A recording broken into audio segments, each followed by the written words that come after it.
So this is quite a common E14 or small screw SES lamp holder. It's a 3-part lamp holder. It's got this threaded skirt here, which means you can secure a shade onto it, and then you've got the insert, and then you've got the base. Now the base has a 10mm hole, so that will screw onto a standard 10mm all thread. There's no earth on this fitting, so it's got a live and a neutral. Now the live terminal is this one, because it is connected to the center pin of the lamp holder.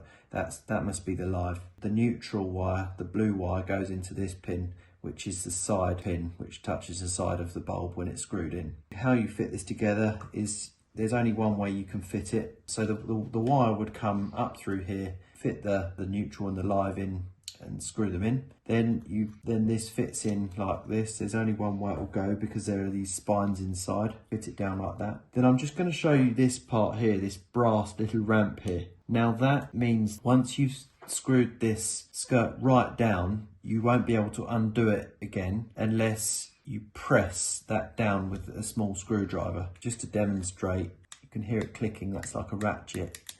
It means that I can't undo that. So you can actually see that little ramp down inside, and you would need a small screwdriver just to push that ramp down, and then you'd be able to undo it again. At the moment, that is locked. So that's a SES lamp holder. We do also supply some shade rings separately for it, which would mean that you can screw one of these down, fit another shade on there, and then an additional one of these shade rings on top to secure a shade.